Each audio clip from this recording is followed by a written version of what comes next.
Uh, well, hey guys, sorry for the very abrupt, ending last time. I didn't realize that I was going to have some visitors, so I had to really get going. I really wasn't even expecting to play that late. I was expected to maybe record 30 minutes or so, just to get my kind of first episode out and see what happens. But you know what? I was enjoying it so much, I lost track of time, and then, we got we got like an hour's recording. But let's continue on today. Shall we pick up where we left off? Absolutely. Okay, so I read this last time, but we will read it again. Eventually, we're out of the woods and back into civilization, where a car whizzes right past me. There's a sidewalk here, and other people are walking around. Yeah, last night I was so into things. Like I was rewatching the recording. The longer it went on, the better I got at narrating. So forgive me. It's gonna take a little bit to get back in the swing. Most of them look up to the sky nervously, though. And wait, hang on. I don't know why there's a pause there. Though, and everyone seems to be in a hurry. Guess I'm not the only one looking to get away from the rain. After finishing packing up, I'm just about to get going when a loud flapping sound overhead catches my attention. I expected it to be a bird, but instead it was yet another bat. More people seemed to be going in the direction I was headed than anywhere else, so I stick to that. By now, my winged guide is almost out of sight again. Just a little black speck in the sky flying into the distance. Farther up this road, there's a slope that leads to a big, fancy-looking building. It doesn't look like a shop or a restaurant, at least not one that I've ever seen, but there are so many people going in and out that it has to be open to the public. Oh, there was a car going past. I hope that didn't catch up on the audio. Oh well. That's good enough for me. It'll give me somewhere dry to spend some time, and maybe I can learn something useful. Plus, places like this usually have plenty of valuables inside. If I'm lucky, I might be able to find something to fund my next days. I've been trying to read a bit of it before I start talking. It's not particularly helping. I just gotta read to let the words flow, you know? Excuse me. Water. Ah. Hey, just because it's a recording doesn't mean I have to be that professional. After all, the bigger the target, the less likely they are to notice something's missing.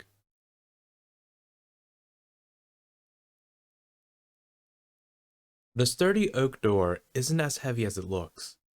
A firm push being enough to heave it open. Gingerly stepping inside and out of the rain, I'm greeted by books.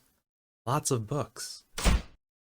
Books on shelves, books on tables, books on the floor, books everywhere. The place even smells of musty old paper, and the dozen or so people inside are mostly leafing through pages in the aisles.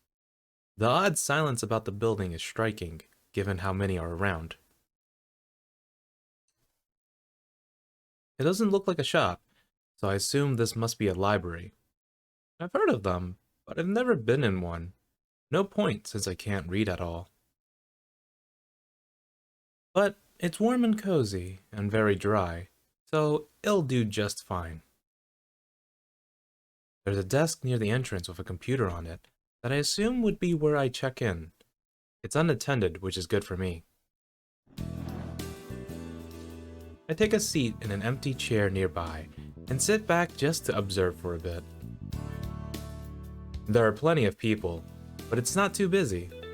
Lots of empty, unwatched spaces. Most folks seem to be here alone, or in small groups that keep to themselves.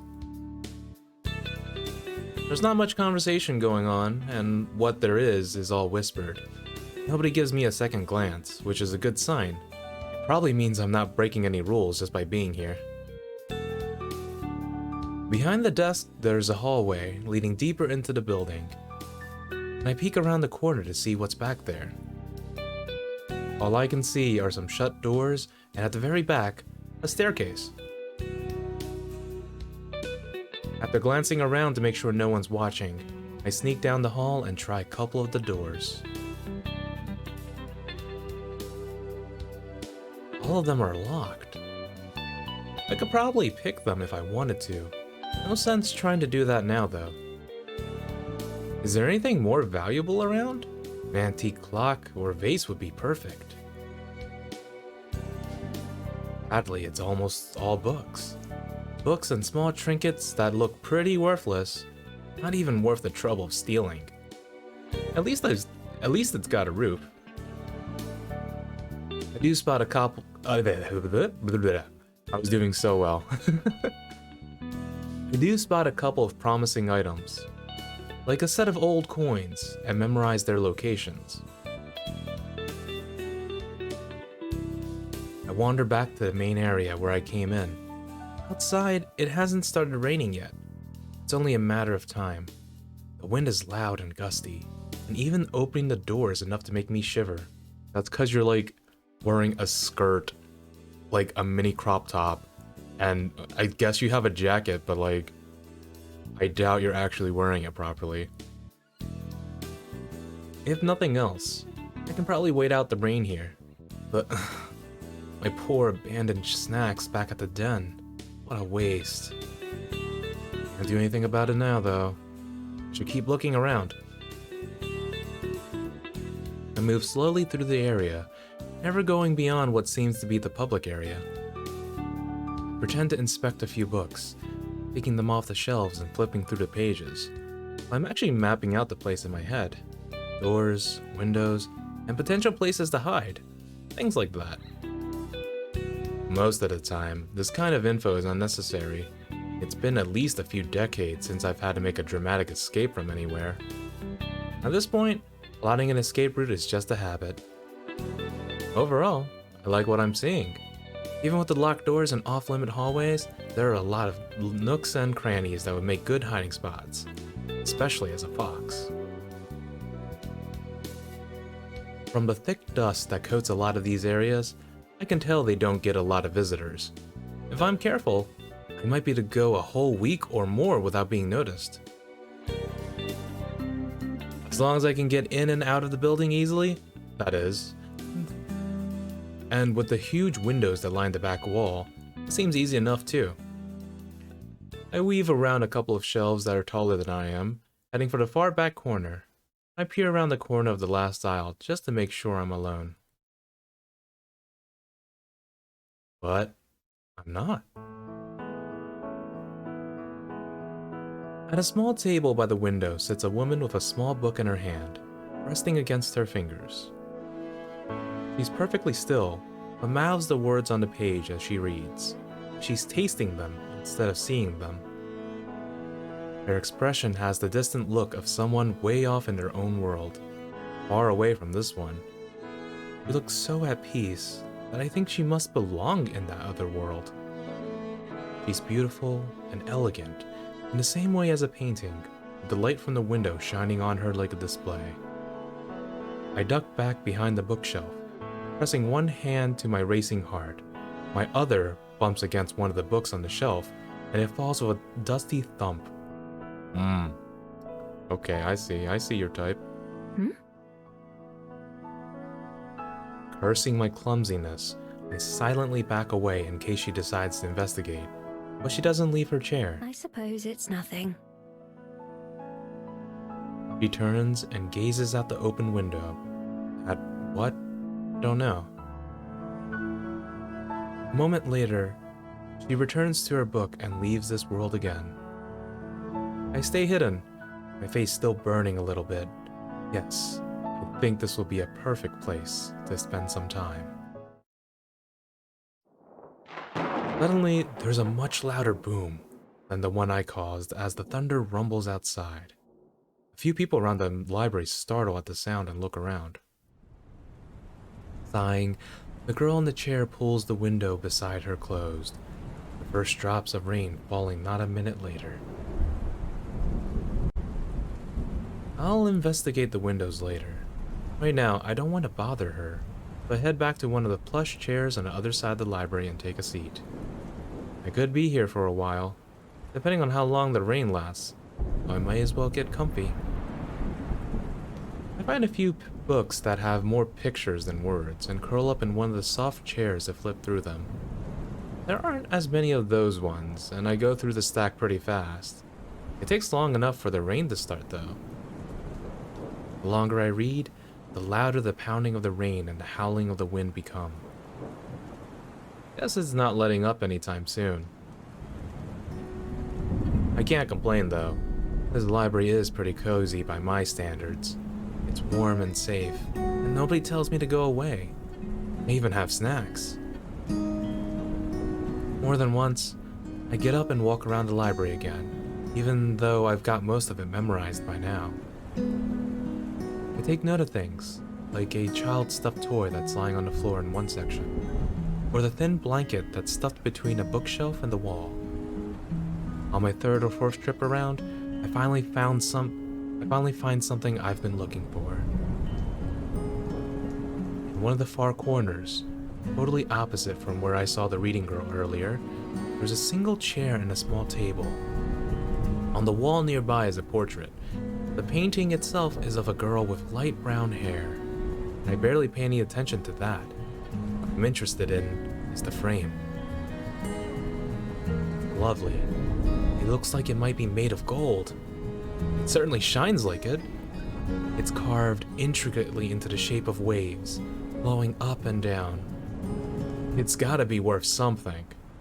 I pretend to not pay much attention to it as I make my way back to the table.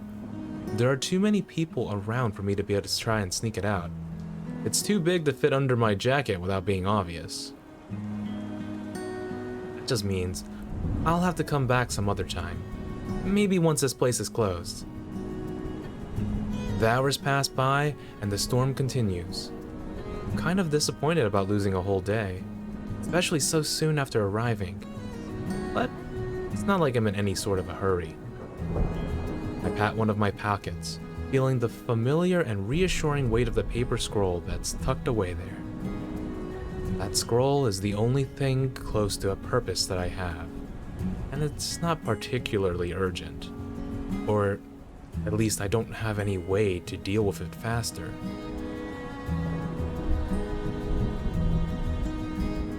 I spend a long time reading. It's almost afternoon when I go and check the windows again, but the rough weather outside continues. At this rate, I'll be sleeping in a puddle of mud tonight. Unless... A quick check shows that a lot of the other library's patrons have left. It's not empty, but it's not nearly as full as earlier. Guess some of them decided it was worth braving the rain. Looking as nonchalant as I can, I get up from my seat and pretend to browse again, slowly moving through the shelves. The reading girl is gone now, although she's not what I was looking for. Instead, I pick up the dropped toy and blanket that I spotted earlier, and then head to one of the out-of-the-way hiding spots I picked out before. It's on the floor, between a shelf and the wall, but has a bit of carpet to help make it softer. Even better, it's between two corner shelves, meaning that it's practically out of sight if you're not looking for it. I wiggle my way between the furniture and lie down, using the toy as a pillow and draping the blanket over me. I toss a turn a few times before settling down. Yep, not bad at all. Even though I haven't done much today, I'm always down to take a nap. Oh, they didn't do like a CG of it. It would have been so cute, like ultimate overload of cuteness. I can pass a few hours by sleeping, wake up once it's dark, and then grab that picture frame and be on my way. I'll have to rebuild my den once I get back, but that's a problem for future me. Oh my god, she's just like me for real, for real. I yawn, staring up at the ceiling until my eyes get heavy. Maybe today won't be a total waste after all. Hey, anytime you can rest, it's never a waste.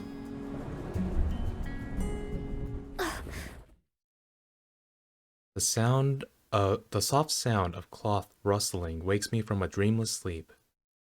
How did someone sneak up on me twice now? I don't know how long it's been. The sky outside has darkened significantly, and now stars twinkle outside the window. There's no time to react. As the sound comes closer, I hear no footsteps, but suddenly a woman steps into view. Her clothes are pure white, making her stand out like a ghost in a dark library. Her cape rustles again as she reaches towards one of the shelves. One of the shelves I'm hiding behind, to be precise. Gingerly, she moves 2 books to the side, and then slides another book into the space she created. She handles them like precious treasures that might break if she's too rough. I stay perfectly still, afraid to even breathe in case she notices me. My heart beats wildly as she slowly and deliberately looks over the shelf, examining their titles before taking a book from the second lowest row. Though the gap she creates in the shelves, through the gap she creates in the shelves, our eyes meet in the darkness. Oh no. I tense up as she steps around the shelving between us to get a better look at me, preparing myself to leap away if the need arises. The carefully memorized layout of the library flashes through my mind as I frantically plot the best way to flee. Even as I prepare my escape, I can see her taking in everything about me. The stolen blanket, the makeshift pillow, my generally disheveled appearance. She opens her mouth, and I brace myself for the verbal attack that's sure to come. Hello there. May I ask why you're sleeping on the floor? It doesn't matter what I say, just distract her long enough to get away. Did I skip a line? Hold on. Where's the log? I did not. Okay, good. Oof. I don't have anywhere else to sleep. I thought so. She leans down and offers me a hand. I look at it warily. I hope that's how that's pronounced. I don't take it, but I slowly stand, letting the blanket fall to my feet and trying to subtly get in a position to run. Well, I have an extra room on the second floor that you're welcome to borrow, if you'd prefer that. Otherwise, you're more than welcome to remain here, on the ground. I apologize for waking you. With a smile, the oddly calm woman steps away and busies herself organizing another row of books. She probably expects me to let my guard down and take her offer. I'm just a stranger, someone who broke into her library. There's no reason for her to treat me kindly. My years of experience, and there are plenty of those, tell me it's a trap. Thanks, but no thanks. I'll just be going actually. Sorry to bother you like this. Girl, I think it's okay this time, alright? I hurry past her, shoulders tense as I expect her to grab me or try to stop me. She doesn't, though. One time I glance back, she's watching me with a strange expression that I don't recognize. When I get outside and away from the library, I breathe a sigh of relief. Whew, that was close. I'm not falling for that one again. The last time I let someone feel sorry for me and accepted a place to stay, I woke up to them trying to empty my wallet. I may be a thief, but at least I do it honestly. I wouldn't try to trick someone like that. It wasn't the first time someone tried to fool me and take advantage of me either. Still, it's a shame to lose such a nice hiding place. Maybe I'll give it a couple of days for that woman to forget about me, and then try again. If she wasn't lying about there being an empty room on the second floor, then maybe I could sneak into there. Tonight, though, I'm on my own. Shivering, I wrap my coat and tail tightly around myself, and as I think about what to do next. The rain has stopped. Although it's still cold and cloudy, my stomach grumbles, since I haven't had anything to eat other than snacks all day. Ugh. May as well get it over with and go check out the status of my den. Well, it could be worse. It's not as bad as I expected, which is a pleasant surprise. What's a little mine? It'll be just fine. Yo, Miho, I'm sorry girl, but you are drinking straight copium. I swapped my fox form to prod around. The entrance has caved in a little, but after I scoop that out, I find that the rest of the tunnel and main room are relatively intact. Cold as hell, but intact. Seems the trees protected the den from a lot of the rain. It takes me a while to find the spot where I buried my stash, since the stick I used to mark the spot got washed away.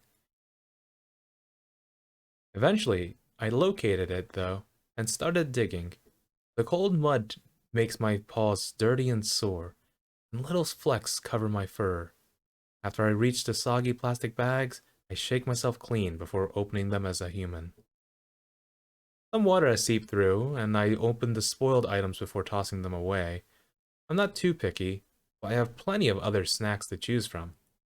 Eat up, birdies! Someone's setting off fireworks outside. I hope the recording's not catching that. Also, I decided I might as well not actually use my VTube avatar. There's nowhere to really put it without blocking, like, the nice art and stuff. Yeah. Plus, I think my avatar personally would be so out of place on the screen right now. A few of them swoop down to inspect the offering. I scarf down a quick meal of cookies and unwarmed soup, along with some cold water from the stream. At least the water is satisfying. Girl. Like, people, like, head pats and warm food and warm bed for this lady, please. Then, even though I just woke up from a nap not too long ago, I shift back into my fox form to crawl into my den and curl up. I'm sure it'll be a while before I fall asleep, but I don't feel like going back into town. I've had enough excitement for one day. This isn't all that bad. Regular foxes without magical powers have it way worse than I do. Although back when a fox was all I was, I wouldn't have really cared. To this day, I'm not sure what it is that makes me different. I used to be just like them. No desire to go beyond the forest or anything. And then one day, I became whatever I am now. All I had was my necklace, a small scroll that I can't read, and the memory of a person who had given it to me. They were so kind to me, that stranger in the forest. They wished me well, even though I was just an ordinary fox. Somehow, that didn't seem to matter to them. I never even knew their name, just their face and their voice. But I know that I'll recognize them when I see them again. It's just a matter of finding them. So since then, I've been looking and surviving. Looking for them is what keeps me going. It's enough to live for. If I wasn't, I don't know what else I'd be doing. I guess I'd just be surviving. But if that was the only thing, I think I'd rather just stayed as a fox.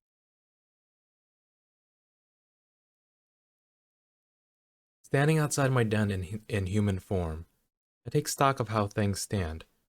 The sun's thankfully out this morning, but everything remains damp, from the ground to the muggy air itself.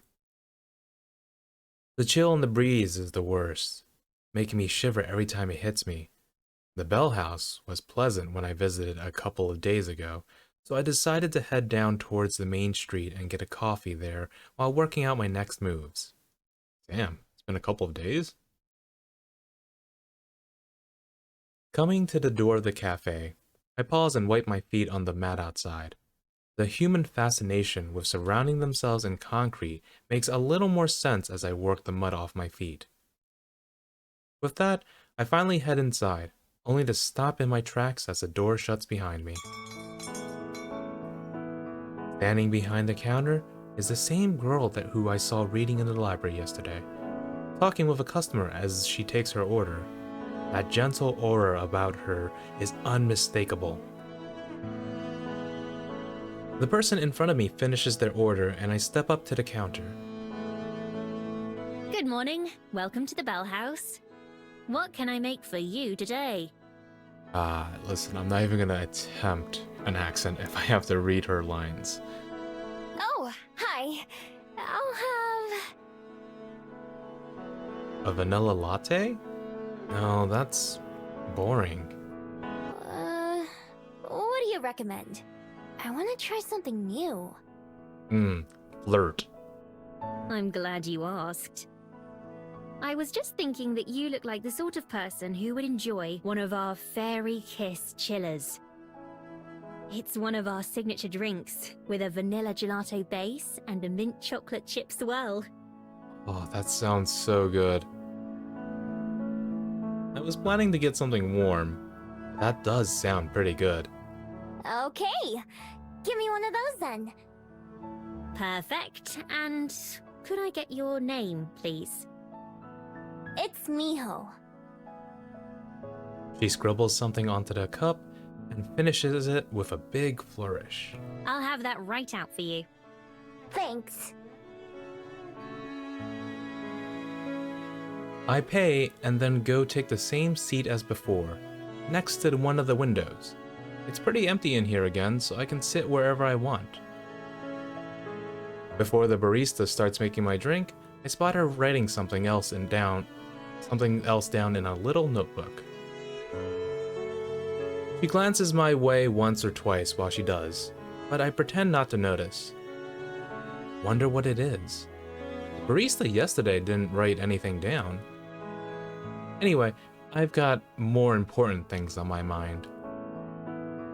I'm all over the plan which formed as I walked here, becoming increasingly happy with it. Tonight, I've already decided I'm going to sneak back into that library. Doing that picture frame and some of the other trinkets I saw, I should be able to pilfer enough to fund my next few days in Wellington. Finding somewhere to sell it should be the easy part. It's got a dozen excuses that I can recite about where the items came from. Dead grandma, spring cleaning, new renovations. Sometimes I try extra hard and pretend that the things I'm selling are really special to me and earn a bit more cash that way. Sometimes I just take whatever they give me. After years of watching other humans do it and trying it out myself, I've gotten pretty good at pawning items off. I find myself idly watching the barista make my drink. While I do, I practice a disarming smile. All of her movements are quick and practiced, but she has that same faraway look in her eyes that I noticed yesterday. That's how some people are. Ooh. She looks up and our eyes meet. I don't look away, and she turns pink before ducking away behind a machine out of sight. Huh. Weird girl. You know that ProZD clip where it's like, you know, hello. Oh, they fucking. It's that. I turn my head around to look around the cafe, and a butterfly outside catches my attention, so I watch that instead. It flutters back and forth, landing on a flower and resting its wings. Miho! Oh, my coffee's ready. I quickly get up and skip over to the counter. I could probably make my voice sound a little tiny closer to Miho's if I just, kind of like, made it really nasally.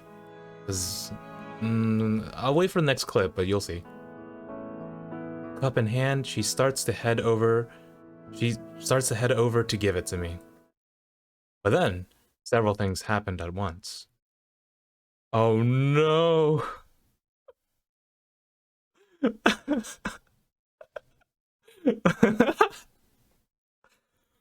One of the little tassels on the pocket of her apron catches on one of the drawers behind the counter, and she jerks to a stop, eyes wide with surprise. Yeah, that happens to me whenever I cook in my kitchen too. And my drink tumbles out of her hand, landing on the counter with a wet gloop sound as the ice cream splats against it, sending mint green rivers of coffee everywhere. Oh, those expressions are great. A few seconds pass where we just look at each other. Neither of us wait, what? Neither of us quite sure what to do. And then she takes a deep breath. I am so sorry. I'll make you a replacement right away. Just give me 1 second and I'll have that ready for you. Oh god, whoever voiced that knew the exact embarrassment of dropping a drink for somebody. I felt that in my heart. Her words spill out faster than the beverage, making it hard to even understand what she's saying. Her face is bright red as she spins around and grabs another empty cup. And then she stops, hands hovering awkwardly. Wait, I should clean this up before it dries and starts to go bad. Lady, it's okay, please. She hurries back to the mess, wiping at it with some napkins. She mops up as much of it as she can with one hand, then leaves the soggy paper on the counter while she starts to remake my drink. I'm really sorry. This is such an embarrassment. I don't even know if she's talking to me or to herself. I freeze up for a second, looking for an appropriate response to an apology. I'm not used to people apologizing to me. Oh, it's fine. I'm not in a hurry. See, there's like a bit of nasaliness to the voice, so if I just did that, it would sound a little closer. I don't know if I can do it though. I'll try. Instead, I just sit back down at one of the tables and watch. Oh, that probably sounded awful. She makes the drink twice as fast, and then carries it very slowly to the counter, setting it down in a clean spot. This time, she takes a deep breath before speaking, like she's afraid she's going to mess that up too. Ooh, I feel that in my heart. All right, here's your drink. Again, I'm very sorry. Oh. Hey, this one on the house maybe? This is your first time here, isn't it? I hope it doesn't leave a bad impression. Second, actually. Yesterday was the first time. How'd you know? I make an effort to remember as many of our customers as I can, as well as their favorite orders. I believe you can learn a lot about a person from how they drink their coffee. Yes, but also no. But also yes. Well, that's too bad for her, because she won't remember me at all next time. I take a big sip of the drink she made for me. It's creamy and rich, and sweet, all at the same time. Whoa, this is really good! It's kind of like a milkshake, but not. But it's not like coffee either. Yes, exactly. I'm very glad that you like it. It's one of my favorite beverages that we serve. In fact, the recipe was my idea. Oh, well this tells me a little bit about ya. Whoa! They should put you in charge of all the recipes! She smiles again. Seems like she's gotten over the crisis of spilled drink already. Yeah, don't worry about spilled drinks, folks. Thank you. I'll make you another one of my favorites next time, if you'd like. Totally!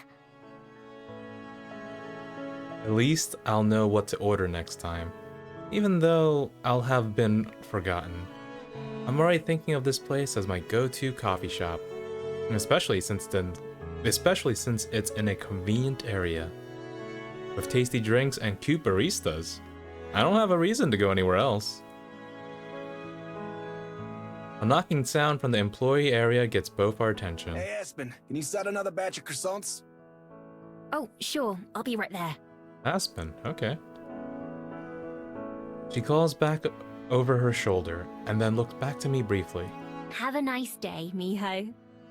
You too.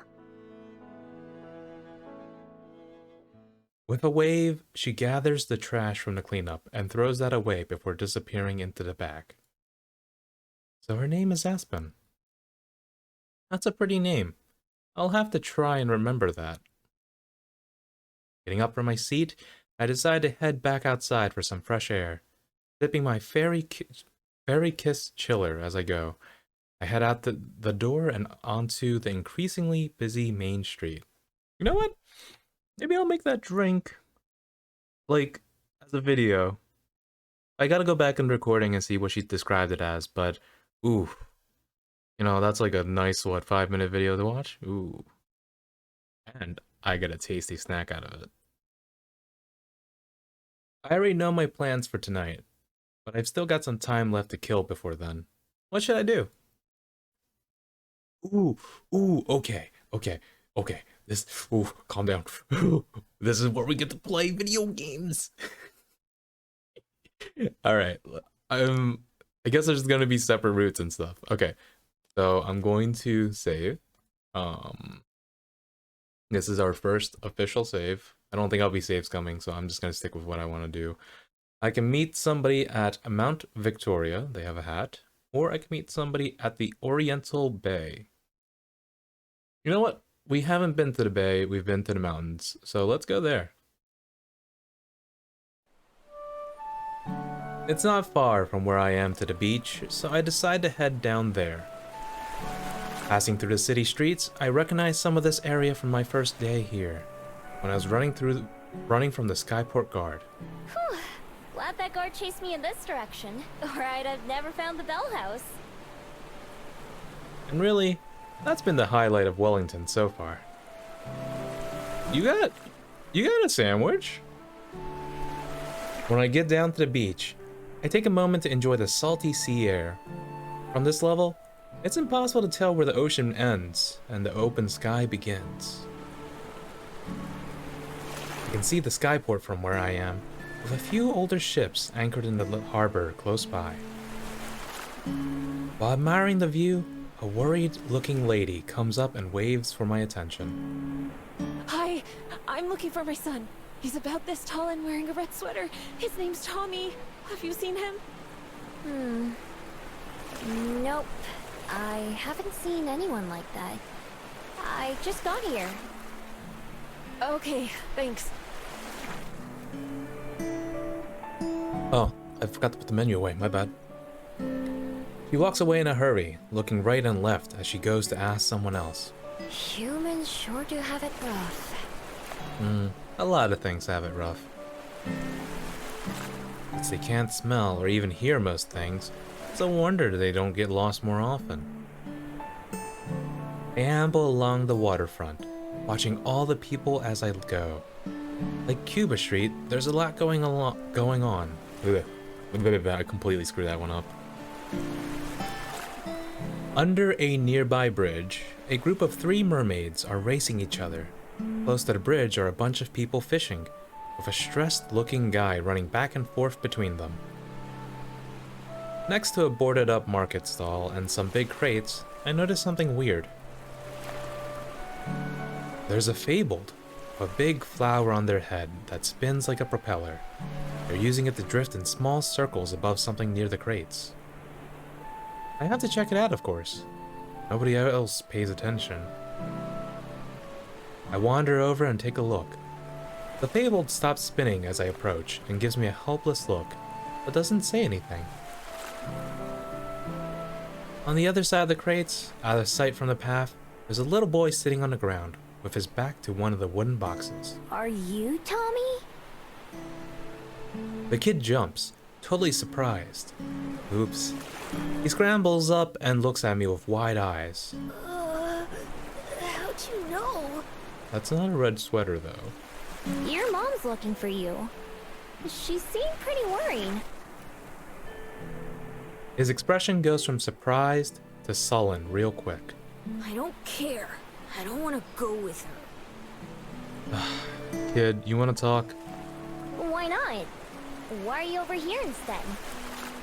'Cause I'm hiding. Oh. Okay. It's a pretty crummy hiding spot. I mean, it's totally open on 3 sides. Don't say that, though. Is that what you're worried about, Miho? Instead, I look up at the Fabled floating overhead. He looks almost as glum as Tommy. Who's that? That's Derby! You mean you can see him? I can. Is that weird? Mom and Dad can't see him. They think I'm just making him up. He doesn't talk, but he's real. Derby waves from up high. He kinda gave away your hiding spot. I saw him from the road. I just realized she has a fang when she opens her mouth. Mom can't see him, and that's all that matters. Why are you hiding from her? Yep, there's a fang. 'Cause Tommy sits back down and scratches at the dirt with a rock. Guess he doesn't want to talk about it. I'm always glad to end a conversation. Well, good luck. I start to walk away. He doesn't seem like he's in any danger. I don't want to get blamed for him hiding in the first place. hey, wait a minute. Turn around. He's already standing up again. Are you gonna go tell her where I am? Before I can answer, his eyes got huge again. Tommy, there you are. Oops. I'm real sorry about that, guys. There was an emergency call, so I had to answer that. Let's continue. I have to turn around again. This time, it's the woman from before. She's already flying past me over to Tommy. Are you okay? What were you doing? Don't you ever run off like that again. Oh, I'm just glad you're safe, though. Her voice goes up and down between relieved and angry. She has Tommy in a tight hug, but he's just staring forward grumpily. Derby is flying in distress circles again. Finally, the lady turns to me. You found him, right? Thank you so much. I was so worried. No problem. I didn't really do anything. I did find him, but so did she. Guess she's not thinking about it much. Come on, Tommy, let's go home. We'll talk about this there. No, I'm not going. That's not home. My ears flinch as he yells. He stamps his foot on the ground to make his point. Tommy, sweetie. Home is where it's you, me, and Dad, not that apartment. That's still your home too, but this, it's like your second home now. Oh, I guess they're divorced. No, it isn't! Not without you, it's not! Do you and Dad really have to get... Tommy, who was already sniffling, can't keep from breaking down and crying, as he throws his arms around his mom and hugs her back. I don't want you to go! I get the impression that I should probably leave. Normally, I'm happy to be nosy and listen in on things, but right now seems kind of awkward. Neither humans notice me leave, but Derby the Fabled sadly waves goodbye as I head off. I wonder what makes him stick around. I've never seen a Fabled like him before. Not being able to be seen by certain people sure sounds useful though. I don't have to go far before the sounds of Tommy and his mom talking are drowned out by the noise of the waterfront. I easily fit into the crowd of people milling around. Being able to live a life that no one notices is close enough to being invisible. I'm pretty lucky that I don't ever have to have those kinds of tearful conversations or panic about someone missing. No, being part of the crowd is just perfect for me. I stand at the concrete and admire the ocean until I've had my fill, and then I start wandering again.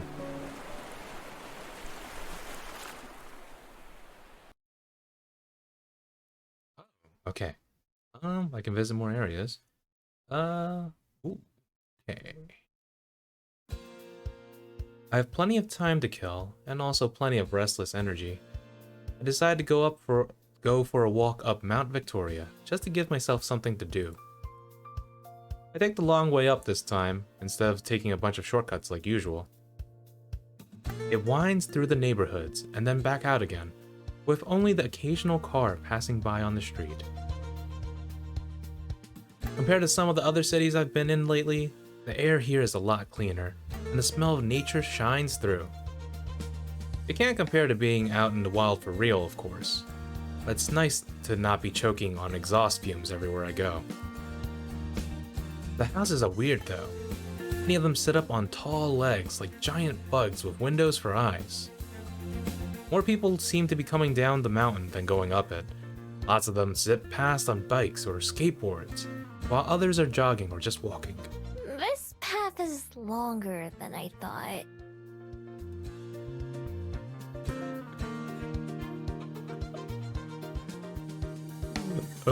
Okay, sorry, that picture reminds me of somebody. About halfway up or so, there's a wooden bench just off the sidewalk. It's occupied by a man with dark hair and big sunglasses. As I'm about to pass by, he waves. Well, hello, miss. Nice evening for a walk, eh? Huh? Is he talking to me? He must be, because there's no one else nearby. Chatting's usually not my thing, but for the moment, I appreciate the distraction. It sure is. I'm glad the rain's gone. Oh, for now, yeah.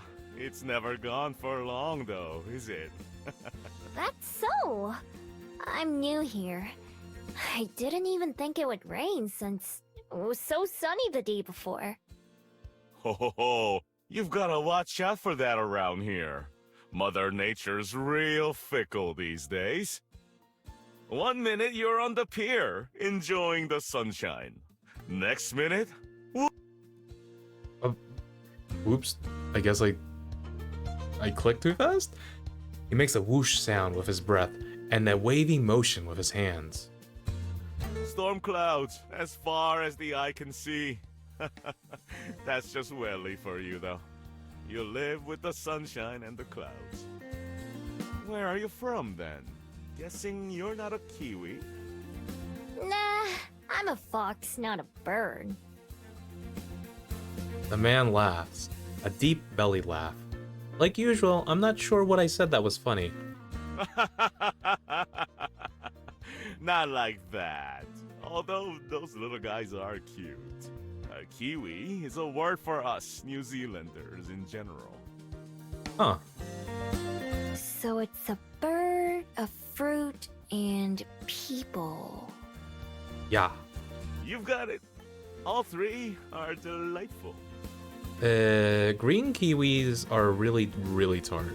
I prefer like golden kiwis, like the yellow ones. Anyway, welcome to Wellington. I hope you're enjoying your time here in our little city. So far I am. I made my den here on the mountain. I've gotten coffee a few times, and I went to the library. I conveniently leave out my plans for the next time I'm in the library. Well, I can't say that's the usual tourist experience, but I'm happy to hear that it's working out for you. Staying long? Probably. I decided to come live here, but I'm still getting to know the place. So, maybe I'll change my mind. A true free spirit, eh? I felt the same way when I first got here, long time ago. Didn't think I'd settle down for life, but here I am now. Lived more years here than everywhere else in my life. It can't be that long. You don't look very old for a human. No, Well, that's my ego boost for the day. You don't look very old for a fox either, but I imagine you've got a good head start on me. That's true. I don't really keep track or think about it, though. He laughs again. Can't say I blame you there. I think 100 years, give or take a little on either side, is enough for me. And I'm only halfway there, so I've got plenty more to look forward to. Dude's 50? Yeah, you look great for 50, man. He stands up, but has to do it slowly. And sometimes I'm reminded of how many I've got under my belt already. Let me give you a massage, OG-san. Thank you for the chat, miss. I better get back to the water now and make sure young Min hasn't fallen into the ocean or anything. It's been a real pleasure talking with you, though. I hope you'll give our fair town a shot. Thanks. It was nice talking to you, too. I mean that for once. He waves goodbye as he heads down some stone steps, and I keep heading upward. I've never really thought about my age compared to humans. Humans don't matter to my lifestyle. I wasn't lying when I said I don't know how old I am. It's never been important. Oops. Huh. Places, relationships, memories, they just tie people down. I want to be everywhere. When I reach the top of the mountain, I take a deep breath of the crisp air.